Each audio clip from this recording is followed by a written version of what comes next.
heard with several SCC1 projects that they are willing to create or to design some innovation or investment fund at the local level. So that's maybe something to dig in the next future. But now we are going to address the scale activities, starting by experts and peer-to-peer learning. So it's Hans Martin who will take the lead. Okay, thank you very much, Philippe. And a great afternoon to everyone joining us. I would like to introduce you to well, a new format that we are setting up in Scale. It's already operational, which is the open call for experts and the related peer-to-peer learning activities. What is this about? Scale, one of the very important activities of Scale is to create an expert database to well, bring together experts that can support running projects and that can also support the follow-up activities of the projects that are closing now. Well, this will be done in a two-stage approach. Starting with the creation of the expert database. This is already ongoing now. And then later on, we will see throughout the remaining 4 years of the project, several very specific calls on specific assignments, which I will explain to you a bit more in detail later. So, what is the idea of this expert group? Well, we do know we have, on the one hand side, well, a lot of expertise created in the projects. We also do have networks working on smart cities for a long time, like the Smart City Marketplace network that brings together many projects, like the Urban Land Institute, one of our cooperation partners that brings people from real estate practice, like JPI Urban Europe, like several other networks. And we know that this expertise of the Lighthouse project and of these networks can be valuable for cities, can be valuable for follow-up activities. On the other hand, we see certain demands. Partially, they have been defined for our contract by the European Commission. Partially, they have been brought to us from the Board of Coordinators and from the other well, bodies established among the Lighthouse projects. And therefore, we will well, play with 3 different types of formats. We will first of all have something we call the Smart City Expert Group. That is a format that should allow people who have been involved in projects that are now closing, like Smarter Together, yeah, for example, to stay in the community and to contribute to the valuable work with some support from our side. Then we have the so-called panel of external experts. These are the people from the networks that you can see over there, no? Working on smart city projects, maybe not directly already involved in projects, individuals that can make an important contribution for the smart city development in Europe. This expert group will be created based on specific assignments that we will define. There will be open calls for the second stage. And if you have the expertise that is needed to carry out such an assignment, please apply. Well, if you're successful, you will be awarded a small contract to do a study or to provide some technical expertise. And finally, we have the peer-to-peer learning. This is a format that we want to set up also in collaboration, for example, with the Covenant of Mayors. This is something we just discussed 2 weeks ago, where we want to ensure that well, the cities that are working on smart city lighthouse projects at the moment, and especially those that are working on the upscaling and duplication of the solutions, should get some technical support for the very specific project-related issues and questions. For the peer-to-peer learning, this will be completely open for people who were involved in lighthouse projects, of course, and who want to share their expertise. And also, well, we will set up the calls in a way that people, for example, from the Covenant of Mayors or from JPI Urban Europe can also participate. So this is more peer-to-peer direct exchange with cities. The panel of external experts is more writing studies if you want. But in terms of content, they will be all somehow, of course, interlinked and related to each other. I think this I don't need to explain. This is basically what I've already said, just a summary of that. Regarding the process, we have opened the call for expression of interest, the so-called first stage call. In the last month, it's already open. If you're active on LinkedIn, you have seen the call. If you are receiving emails from the European Smart City Network, you've also seen it. We have already almost 300 people in the database. So I think it's a big success. And we don't have limits. So if it will be 3,000, we will be even happier. So please apply for that. We will, during summer, open then the second stage call. That will be then about concrete assignments. So please first register to the database, then we can reach you, we can give you updates. And for the, well, maybe just to explain how it works, the best thing is you go to LinkedIn.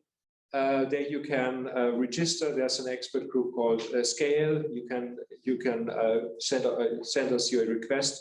We will approve it. And then you can also at the second stage, well, submit your CV through a EU survey. You will find a link for that. It's pretty straightforward. It's pretty easy. For the second stage calls, you can just see, yeah, there will be, once you're on the database, we'll inform you about upcoming activities. And what will this be concretely? First of all, the second stage call will be about the closing projects or those projects that are already closed. So, for example, the Smart Together experts that are with us today, please don't miss the opportunity. There will be the opportunity for a limited number of experts to stay engaged in the community. That will be addressed in the call text. We will also make a reference to the projects that are closed, to other projects that are closing now, or those that have closed already. And also, well, we have received so far one request from the European Commission for a topic for the Smart City external panel of experts. We will open a call for a study on the status of digitization in cities. The exact scope is at the moment still being discussed with the Commission, but it's clear that it will be one of the first calls we will open for the second stage. And I would expect this to happen, yeah, well, maybe in July or August, somewhere during summer. And yeah, this chart here in the background just shows the projects that should feel addressed, those that are closing or that are already closed. You will know that when you're involved in such a project. So also for you, please register to the database and be ready for your second stage submission. And well, with this, I think I would like to close. Please have a look at LinkedIn. Please, in case you have questions, send an email to scale@aat.ac.at. We can also help you there. Yeah, well, talk to someone from our consortium here and we'll be happy to help you. Thank you very much. Okay.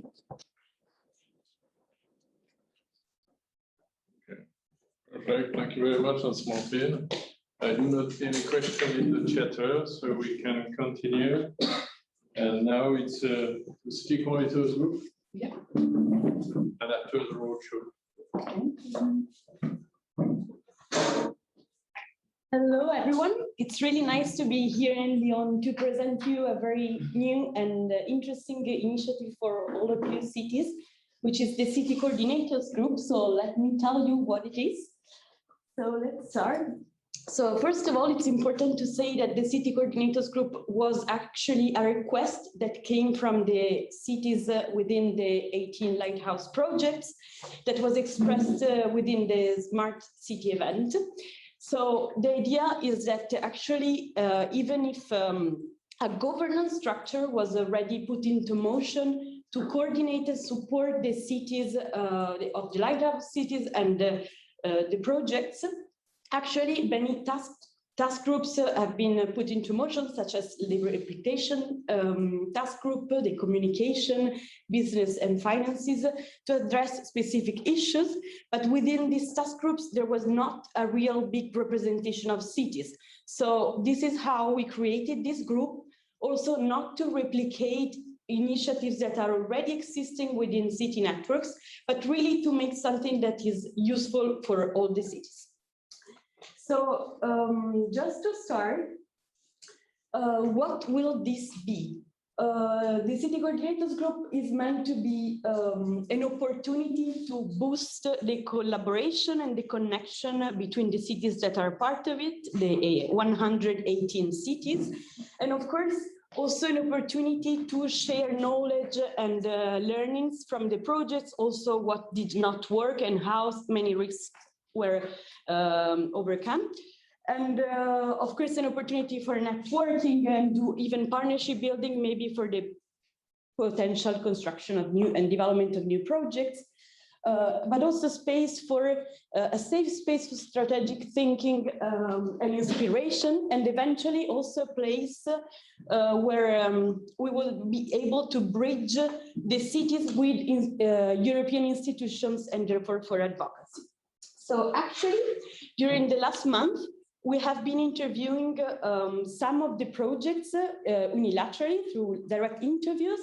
So these are the projects that we have been talking to, and we have collected a bit of ideas, because the idea is really to make a useful group and not just a replication of a really existing one.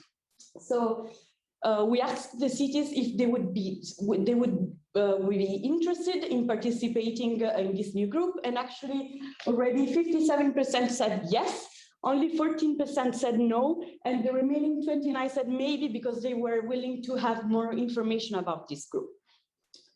So the main needs and challenges that were identified were, of course, the request and the need of funding to replicate actions, the need of understanding if other districts or regions or other parts of the nations would be interested in replicating the actions. So the importance of doing an assessment of need, the importance of also measure the impact of projects' outputs in the long term, and to learn new models and best practices. And also there was a shared interest in have a standardization of processes in terms of procurement and communication strategies, for instance. And among some of the challenges that we identified were cultural and socioeconomic barriers, and also the difficulty sometimes to ensure long-term political commitment, and also very long and heavy governance processes. So actually, the expectations that were gathered were the need for visibility by the cities, of course, the importance of have the space for networking, and also to use it to find partners for new projects, knowledge sharing, but also like the possibility to have a space where to collect and gather projects results, projects reports, webinars that could be available even after all of these projects. Of course, the need for advocacy and standardization, as I already said. So actually, we even asked them how they would like this group to work. The majority of people said that they would like to have not a super intensive working group, but much more like 2 to 3 meetings per year, with an hybrid format, both online and online meetings, and with an alternation of possibility to receive information, therefore learning opportunities, but also networking, and also something more practical. So just before sharing the idea that we started to develop that we will continue developing it in the upcoming months, just a few relevant opportunities that are important to mention, because they are available within the SCAPE project. So within the SCAPE, for instance, we have the capacity building opportunities, peer-to-peer, that was already mentioned. The Roadshow, there will be the SCALE grant available from starting next year. And also, of course, the possibility to be involved in the other task groups that are part of the process. And beyond SCALE, of course, the possibility to network and coordinate with the Covenant of Mayors, also Marketplace, and city and other city networks activities. So just a very quick introduction about the proposal that we started to work on and that will be published by the end of the summer. So ideally, we imagine that we will have about 3 meetings per year. One more dedicated to networking. This could be embedded within already existing events, such as, for instance, the joint Smart Cities and Communities events, or the Smart City Expo, or maybe the ceremony of the Covenant of Mayors. And this is meant as a more institutional networking opportunity. And then the second one could be held offline or online, like more a learning meeting, where presentation of projects results and sharing of best practices will be available. We could use like innovative methods, even if it's online, like for instance, plenary dialogues, and then micro talks, working groups, and webinars that can be then stored into this space for tools that I mentioned before. And eventually we imagine that we will have a more practical lab. This is meant to, for instance, have this space to develop the guidelines that many people were mentioning, or just bringing a pitch for a project and finding partners and maybe develop a bit more the idea. So this will be much more practical. So just very quick information about how this, which will be the next steps. So in the upcoming month in July, we will be interviewing the other projects and collect more feedback in order to really structure this group. We hope to finalize a roadmap by the end of the summer and to validate it with the Board of Coordinators in September and with CINEA. And we're already planning and discussing, it's not confirmed yet, the possibility to at least launch the group officially within the ceremony of the Covenant of Mayors, although it's not really confirmed yet. And the real implementation will start next year. So that's all from my side. Thank you. Can you just pause? And we're already planning and discussing, it's not confirmed yet. Okay, I think it was you, but a couple of seconds before. From the past, yes. You were from the past. So maybe just a couple of questions regarding the proposal you made. I think we had some talk with different projects this morning with Munich, for instance, which maybe will create a kind of innovation fund. So we had a discussion with Triangulum, one of the city was also keen to do something like that. So is it something that we can maybe include into the package, or is it? Yeah, absolutely. I mean, this is still under construction, and it's actually the first mirror reflection of the interviews that we have done. But we're of course open, and also if cities that are now present and listening this for the first time, if they want to share more expectations and ideas, we're open to collect them. Okay, and do we expect something from the cities that will participate, or are they only here to listen, or is that something also we are capable to bring many things to the cities, but in return, we expect that there will be also active contributors, for instance. Yeah, absolutely. In fact, like especially for what concerns like this space for sharing of best practices, we expect them to bring their best practices, to share their reports of their projects if they're willing to also, because this is meant to be a group for co-creation, to do something that is really useful. And I think that it will be also possible to reshape it a little bit within the implementation phase. Such also as a standardization that was raised, I think, by Graham. So that's topics we can include into the city coordinators group, for instance. And what we expect now after the proposals that will be submitted or we can upload somewhere in the scale or in the Smart City Marketplace website, for instance, is to get feedback from the other cities. Absolutely. Of course. Yeah. Okay, perfect. Is there a question in the chatter or not? No. So we are good. Thank you very much. Thank you. And we will leave the floor to Angelo. Good morning. Good afternoon. It's an important point raised by some of you because, as you know, scale at several talks, several bilateral talks, as said by Philippe, Maxime, Sofia, with the first wave of projects, quite at the end of their life cycle. And we talk about several things at the roadshow that it seems to be quite strange to understand. So we started this presentation with this title, and I liked what the concept of a roadshow has been designed in our program. It is something that we are quite finished in terms of composition of the format and setting the agenda.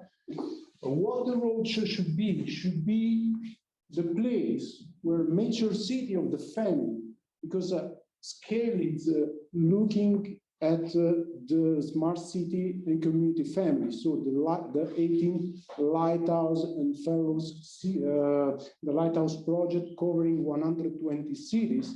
And we decided to act with that as a first line, as a priority lane of our effort. So we expected that is an outreach of our project. We will take care even to the huge mass of the cities that are not yet involved in the program. But as a first step, we are dedicated our effort to the Lighthouse cluster, where they could meet an ad hoc plethora of long-term investors. So you will see later on that, as was said just before, that the principle of green and sustainable financing is affecting the dynamicity of financial investors, and it's very useful for us. And we duly selected the process, we duly select the project, and they acknowledge them with our appraisal. It's a template that you will see later on that we developed even with the Smart City Marketplace or with some other initiatives. So the first row and the first roadshow is expected to be in September the next. Yeah, whether it was not so clear exactly what it means and how will it work. So, as I said before, this is our catchment area. The overall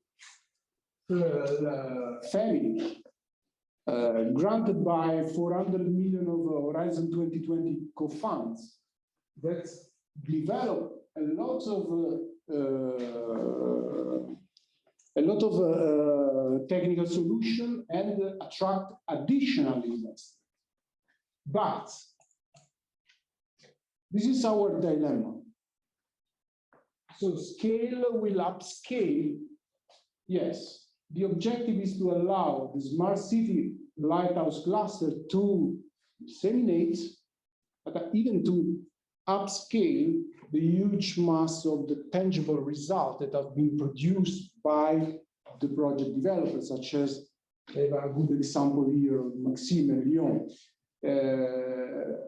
We delivered, we went for a mapping activities with the cluster, and this refer us that 18 large-scale lighthouse projects have so far attracted 2 low follow-up investments, despite the good example, no? And the looming dilemma is how to capitalize the collective experience and build a joint intelligence of more than 7 years of evidence-based knowledge in order to create an open source library of implementable use case that was highlighted by Sofia and was also said this morning during the Smarter Together studio.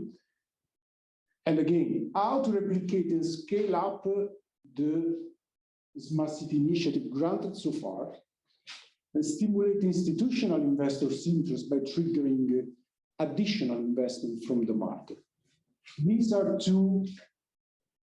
two are the main objective of the Rive Gauche, the roadshow. Sorry again. In a nutshell, in order to go point to point, or droit au but, okay, because we are hosting. So we started from mapping the demand and the aggregation of city needs, and we will go to the outreach. So we will dialogue with investors, with project developers, with city representative practitioners and entrepreneurship by two tools: the roadshow, the physical traveling platform hosting cities and project developers together with green and sustainable investors.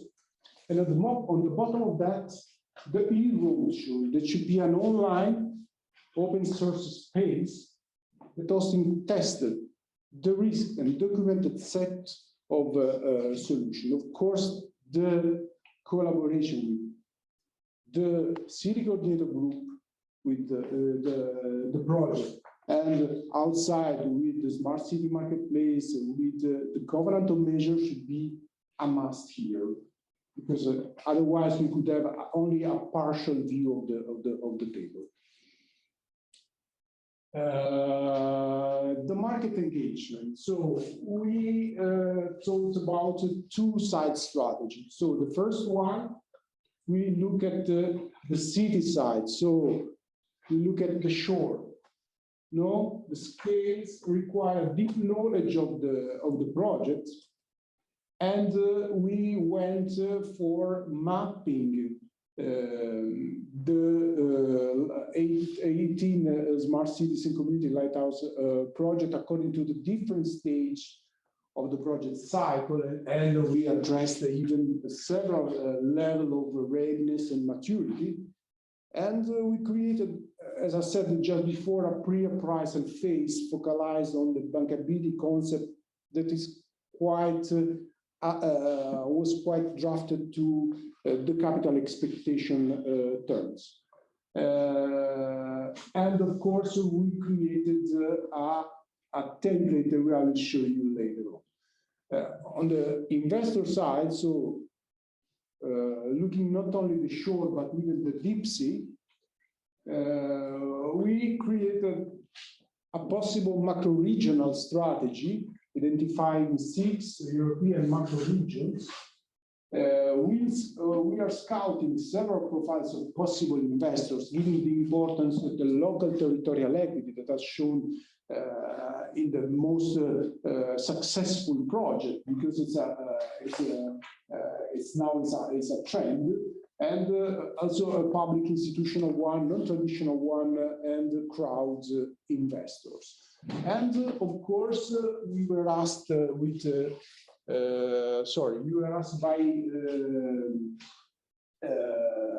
provide a political document to the city missions, where we drafted a pre-financial packaging and the hybrid blended solution to scale up and to attract additional funds.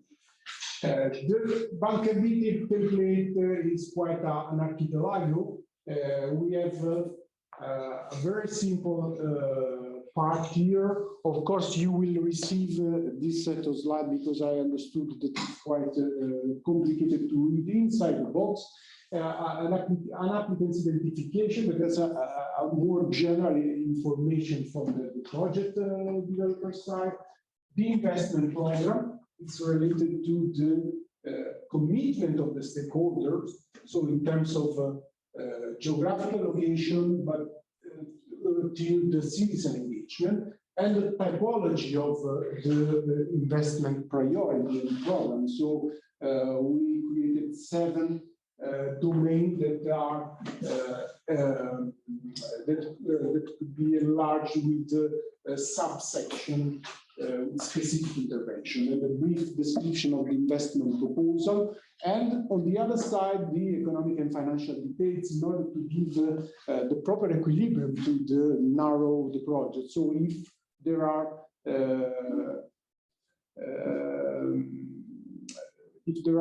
items to be presented practically to investors in terms of economic and financial components, and even something related to the cashable things and to the economic and financial KPI. This is an important thing when we discuss with the investor. Let me say that we need to go through this level of detail because even if the green sustainable financing and the new VAG, okay, is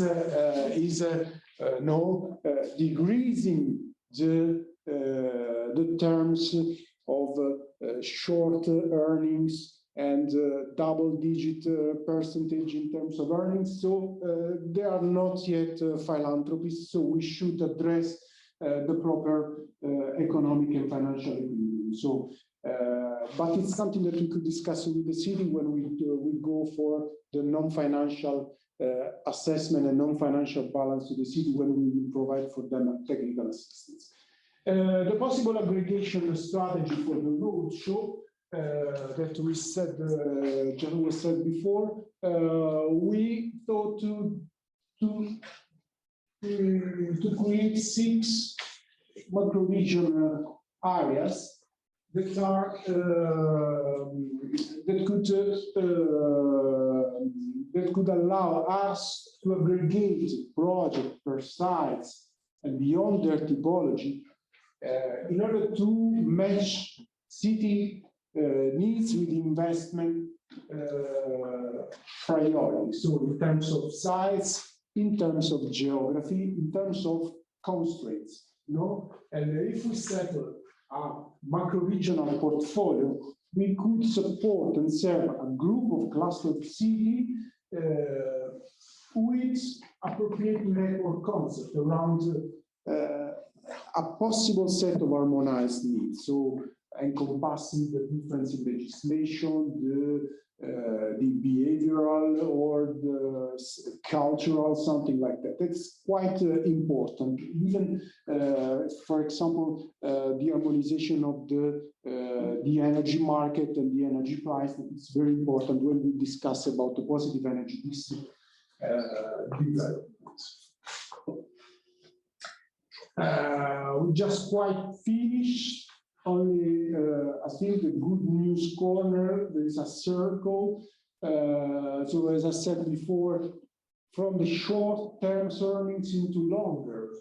It's a trend not yet enough for the smart city market because the smart city market is made up of innovative action, not fully yet. There is a lot of startups that are largely undercapitalized companies with too many shortages in the balance sheet. So we need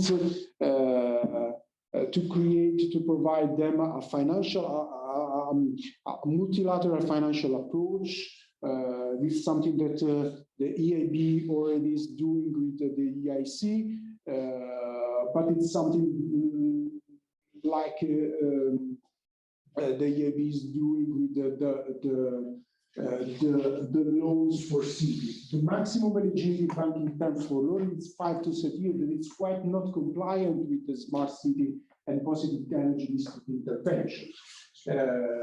And despite of increasing the cost of funds, if we go to the banking, traditional banking loans, we have on the left side the entry into force of the taxonomy, the introduction of the sustainable finance disclosure regulation, and together with the ESG principle, are the first step of preventing the greenwashing and go for a real green financing work. It's a good news. As well, the European Banking Authority has introduced the ESG principle in the supervisory review and evaluation processes. It's very important for enabling banks to finance to fund and finance the positive energy district intervention or the climate neutral investment. So I would like to ask Platia whether this was quite more or less achieved compared to that one. So in any case, we will come back to you very soon with the format, the agenda, and let me say that it's important to have a commitment with the city coordinator, even because we need the cities to be involved and the city coordinator to be involved in the roadshow, because we need to understand if there is a willingness to replicate to scale in terms of possible project, but even the political commitment. It's important for the roadshow, even if we need some of you to be our hosting partner of the roadshow. So we need to go to launch a campaign for looking for hosting cities for the roadshow. Thank you very much. I think we have a few leads for that. Few leads. Leads. Yeah, few leads. All that. I think that should become more and more famous if we go for the right direction. So I think that Philippe, we discover a good cluster that has a good willingness to replicate. So that is around the Center Europe, and maybe we could go for in that direction to do the first roadshow. And it's there's a huge cities that are quite mature for replicate and scale up. And we will see later on what happens. And can we set up an indicative timeline? When will be the first one? Hopefully in September. September. In September, we saw that. It's early September. Because I know that it's early, but we will do our best because we selected this. September 2021, you know, not speaking of 2022. No, September 2021. Yes, in case the mobility should affect the possibility to create a physical roadshow, we will go through let me say, a remote, our best, because we will go for a remote event. But yes, the idea is to move. You know that you are a coordinator. We are a bit scared about that. But absolutely. It's maybe one question in the chat there, which is the differences in the complementarities with the smart city marketplace. Yeah. The first important thing is that we discussed with the matchmaking team. Of course, we have a lot of similarities. So the first thing I said just before, it is our main target, our priority lane is the lighthouse cluster. Compared to the smart city marketplace, that is a supportive program to create a smart city marketplace. So it's a wider scope. So we selected project from in the family that could be scaled or replicated, while the smart city marketplace, and I will ask even the chat to confirm, could accept project coming from project developers or from cities that are not yet represented in the family. They gave webinars and master classes for cities and for people who want to create and want to go for the intake form that they created for participating in the Explorer, Shape, and Build. So we created the explore phase by ourselves in order to go for a dialogue with the project, and we go for a deal meeting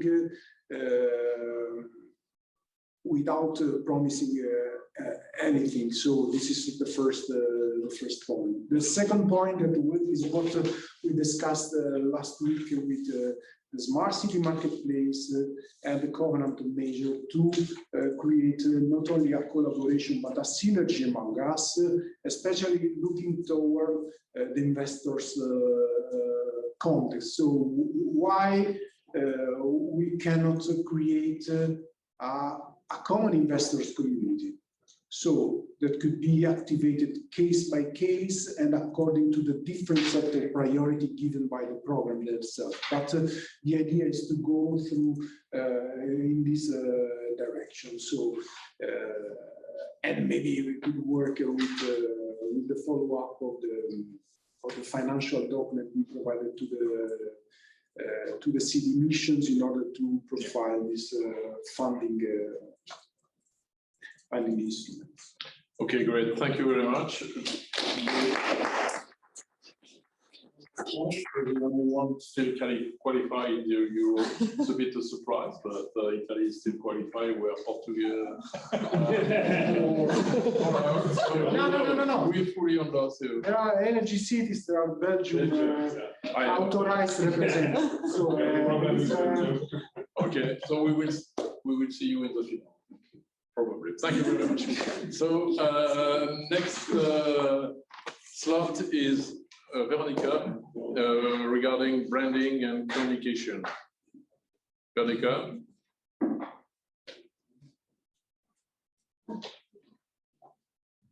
Hello, can you hear me? It's very well. Perfect. Okay, thank you so much. And I hope you can also see the slides that I am sharing.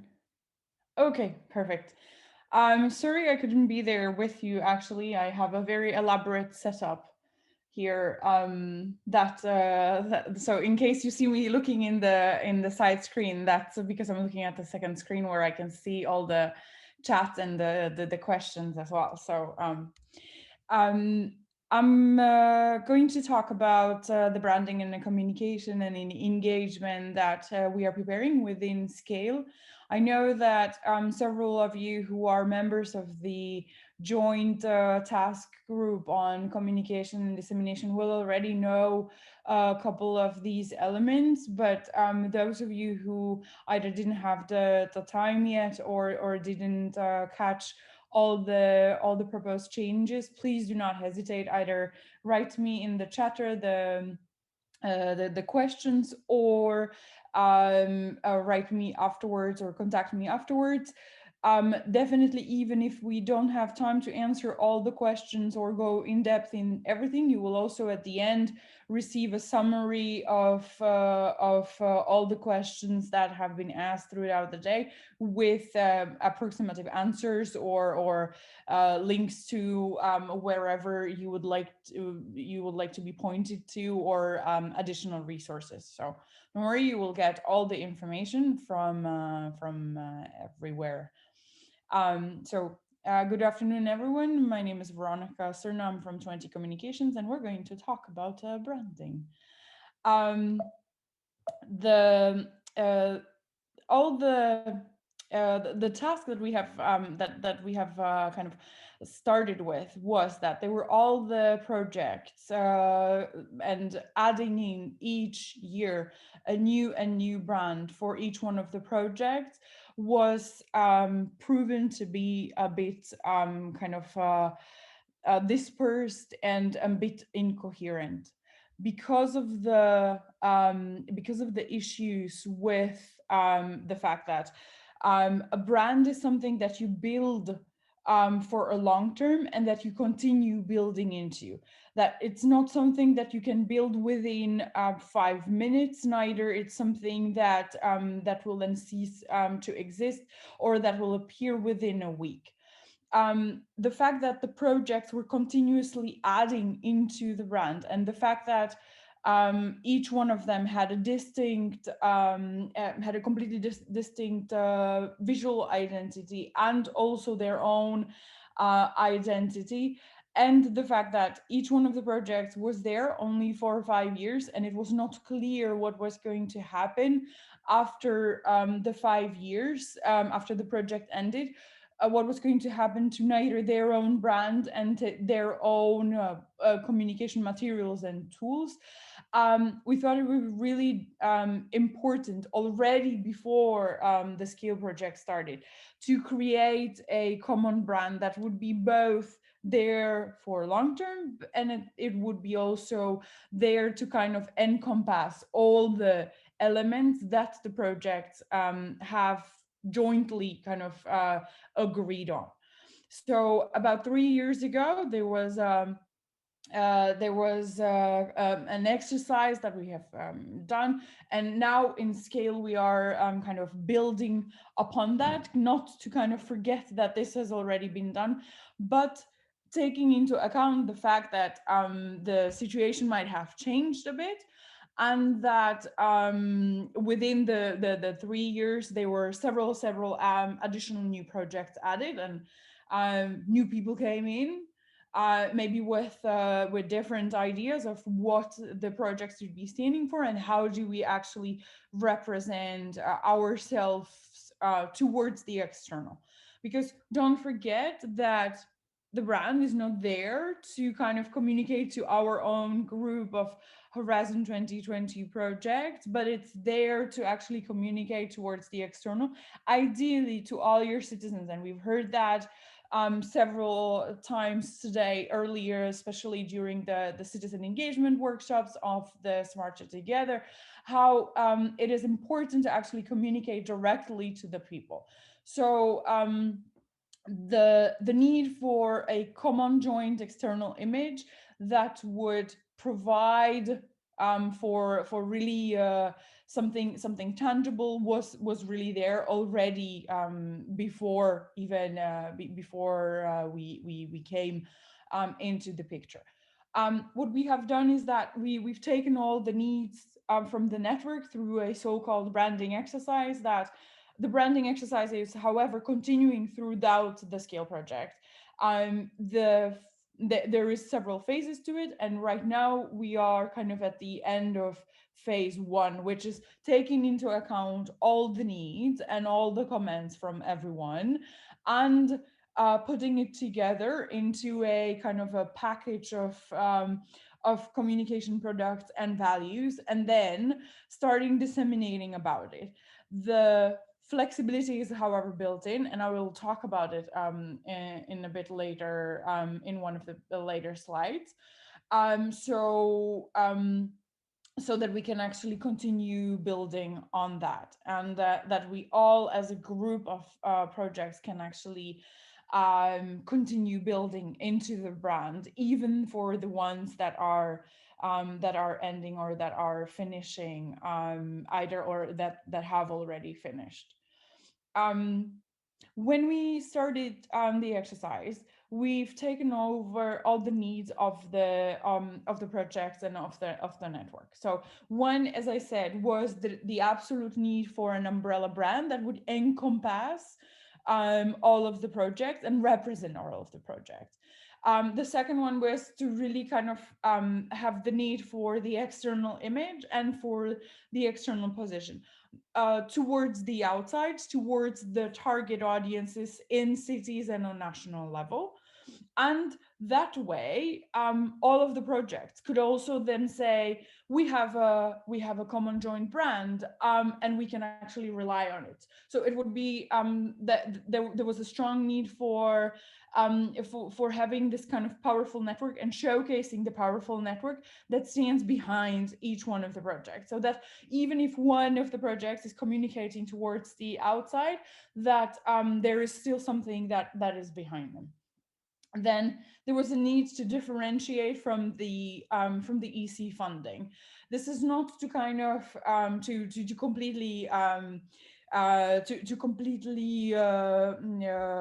go away from the EC brand, but to actually showcase for the potential VCs and for the potential investors, that the brand is good as a standalone, so as to enable additional financing that is not that is not connected to the EC financing, and so as to actually inspire the strength and the long-term vision for the financiers to be able to actually invest in it, and so to enable replication through all of this. So then the need was not only then of the attraction of the investors, but also of businesses and stakeholders who would be then also interested in replicating the solutions that stemmed from the project and that stem from already piloted solutions. Again, this is to inspire additional investors, additional organizations, additional initiatives to actually replicate further and create the market that is everybody's kind of within the project group, everybody's goal. And of course, to kind of to have the potential for scaling across Europe and potentially beyond. So we have looked at the all of the projects and all of their individual brands, and so shown them that there is something that can actually encompass them all, that there is something that they don't have to actually lose their identity, because their identity is known on a local level, especially in each one of the cities where the lighthouse solutions and the fellow cities are also being piloted and communicated. And at the same time that we have something that can bring them together, and that can actually be quite a powerful image of showcasing this is the family, this is the smart city family that we have together, and we can rely on that. So kind of visually, this is one of the key visuals that you will see. It is to be as flexible as possible, and again, I will talk about that a bit later, but just remember this image, please, when I'm talking about flexibility and moldability as well. Okay, so we've with the branding group, we've set out to build up a brand that inspires and that transpires across all of the elements and all of the layers of the communication, that is instantly recognizable and as a stamp of quality. To that end, we also have this these kind of stamps, the visuals that you can see everywhere, as a stamp of quality and as a stamp of visual, so that it's very easy to recognize really that this is something that is belonging to the common brand, that would be actually attractive to all the cities and all the projects. That's not only kind of connected to the 18 projects and their cities, but also that's something that would be attractive to additional cities, for example, from the additional city group and grant, as you have heard from my colleagues. We're building it to be well known and in demand for by the stakeholders, so that of course, as I said, the investors and the solution providers are all there to kind of demand it and recognize it and know what it stands for. And that it would also be something that it would inspire the cities to kind of provide the trusted the trusted relationship, so that when something is a solution that's coming from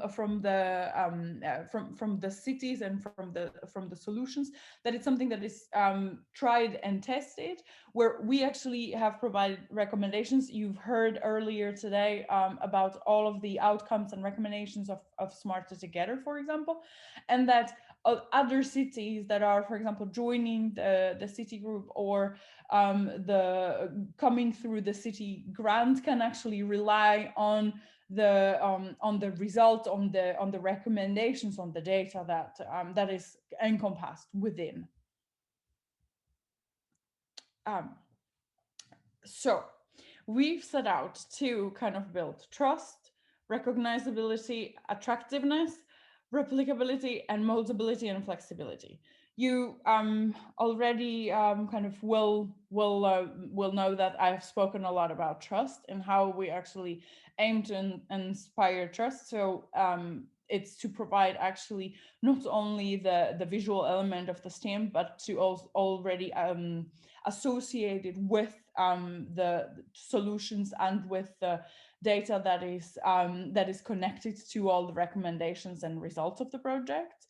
Recognizability, I do hope that you can acknowledge that the recognizable big squares, if we plaster them everywhere, that it is easily distinctable from other brands, and also easily moldable, as to my last point, that it is attractive enough, not only in the visual sense, modern, light, kind of a lot of white space, and also attractive to the cities by what we actually build into that in terms of content and sense that we actually give it, and that is also replicable, and again that it's flexible. So I will show you, because we have all these 120 cities that we have taken on board, that are the ones that are going to be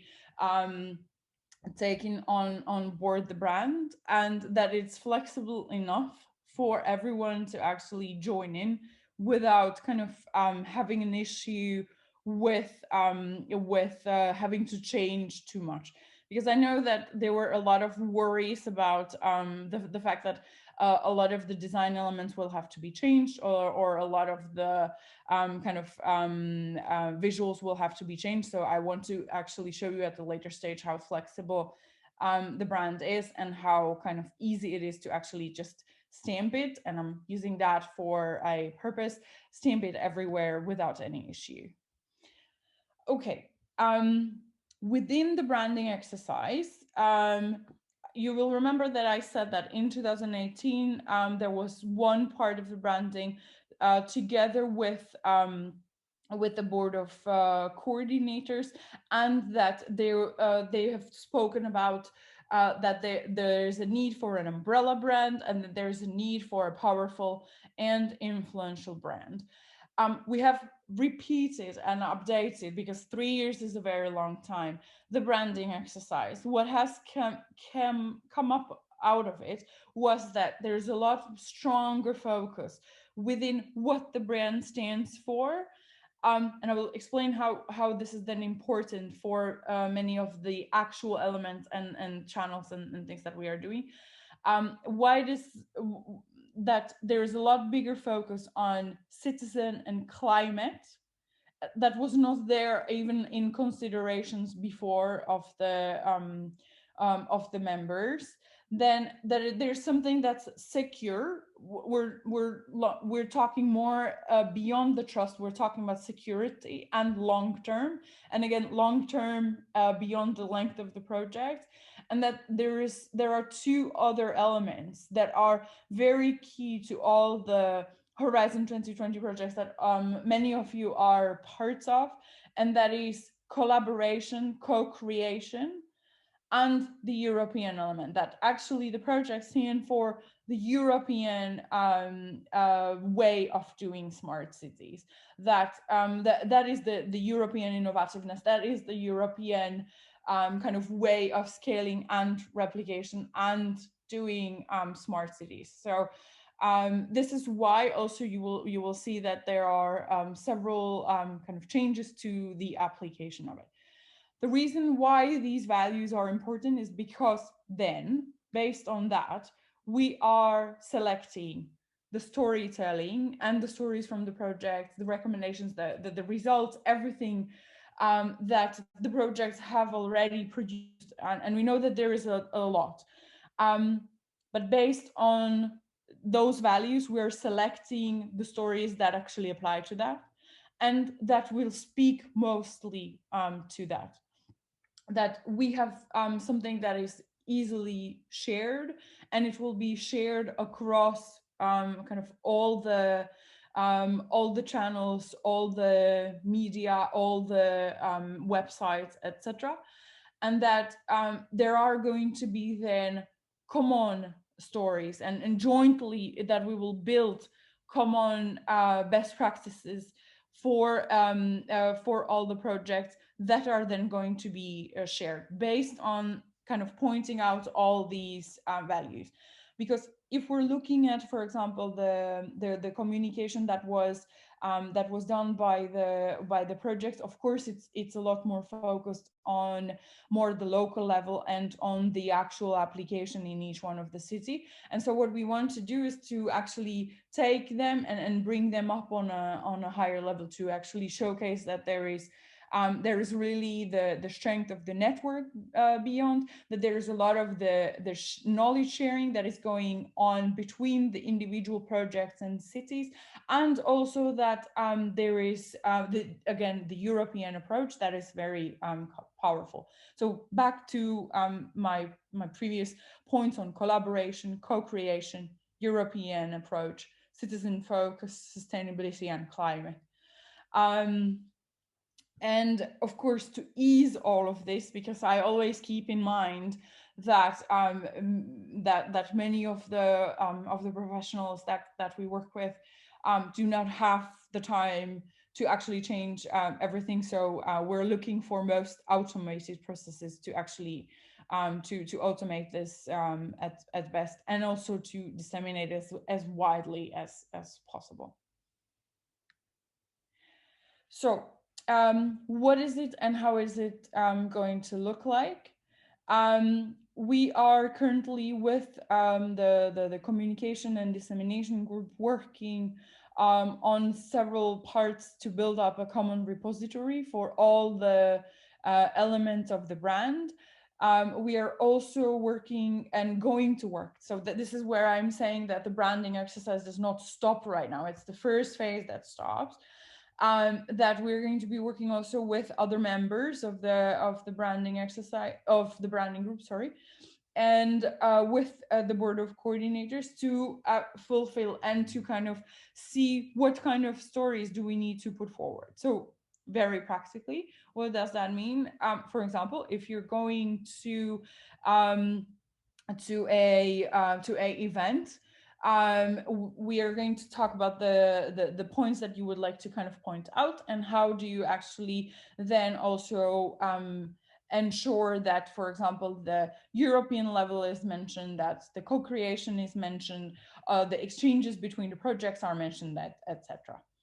And of course, we're going to continue work with the communication and dissemination group, and also with the future city group, to get all the cities on board.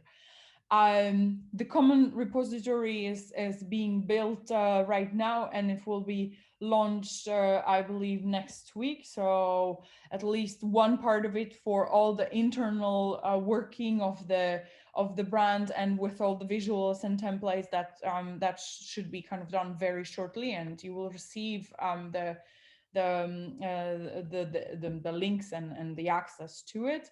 And then we are going to also continue the work on the collection of the best practices, so that we can put that forward, as well as the key indicators for the communication, the key data, the key impacts that we want to kind of put forward, and that we want the network to be kind of known for.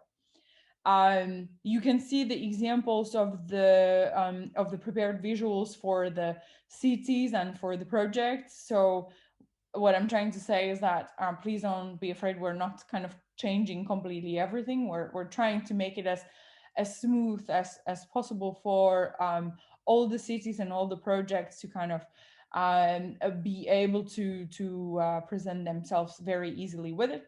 And you can see the individual elements that are quite easy to apply. Yes, okay. So I don't know if there's any further questions for me. But if there are, please do not hesitate in the chat. I don't see any of them in the chat, but you can either reach out, or you can also reach out to me at a later stage.